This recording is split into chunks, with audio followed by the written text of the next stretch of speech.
2016 এসময়ত ইয়াত এখন স্কুল আছিল। বুধসাগৰত শৈশৱ স্মৃতিৰ ডিঙা বুকুত উত্তৰাধিকাৰৰ কৰুণ সুৰে পায়ো হেৰুৱালো।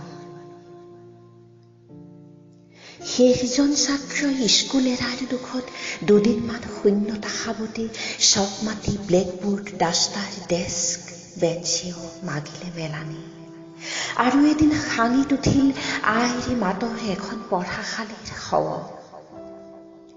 মোৰ শৈশৱৰ পাঠশালা বৰ্ণবোধৰ অফলা পৰি থাকিল লাহে লাহে মৰি অহা এলাগী ইতিহাস। চিয়াঁহী পৰা মজিয়াত জোৱাৰীৰ গোটখাৰ ঠোল, নিচাখুৰে বন্দিয়াই উদং গৰুৱে ৰাতিটো কটাই, নিষিদ্ধ নিচাত মেজি পুৰা লৰাই বেৰত লিখে লাজ কথা। দুখ কৰিবলৈ সহৃদয় নাই।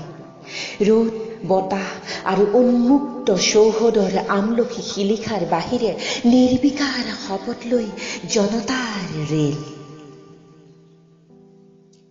আইৰ মাত নহলেও মইনাহঁতৰ ওঠত তাইৰ মাতৰ গান। ভাটৌ পোৱালি হৈ আওৰাইছো অসীম বেজৰ সৰ্বধাক মন্ত্ৰ। বাঁহ বেত শৰণ, গোবৰ মাটিৰ লেপন আৰু উৰুখা চাল, তাতে পোনাহঁতে ললে বুজি পোৱা খুটি খোৱা জ্ঞান। ভোকক আওকাণ কৰি মানুহ গঢ়ি অমৰ ছাৰ, অমৰ নহলেও স্কুলখন চৰকাৰী হ'ল। আওদানি গুৰুৱে এতিয়া শিকাৰো নাই। মফচলীয়া চকটোত পশ্চিমীয়া মাতকথাৰ স্কুল, সেইফালে ৰাইজৰ মন সোঁতৰ ধাৰ। ক নজনা কলিমেও লাগি শুনে, তাই বন্ধা পুতেকৰ চেনি খোৱা মিছা কোৱা শাক।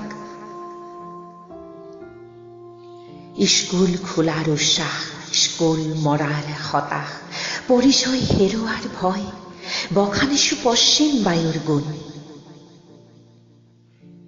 বতাহত দিশ হাৰা পুখুৰীৰ পুনিজাকে নুবুজে শিপা থকা গছৰ খামুচ আৰু তাৰ বাঢ়ি অহা উচ্চতা। স্কুল নহয় মাথো এটি ঘৰ, চেতনাৰ সাৰুৱা মাটিত জ্ঞানৰ গোচা ভাৱৰ পোখা বুদ্ধিৰ গেঁৰে, বোধৰ ভঁৰাল সজা স্বপ্নশীল মানুহৰ সভ্যতা বাটৰে কণ্ঠস্বৰ।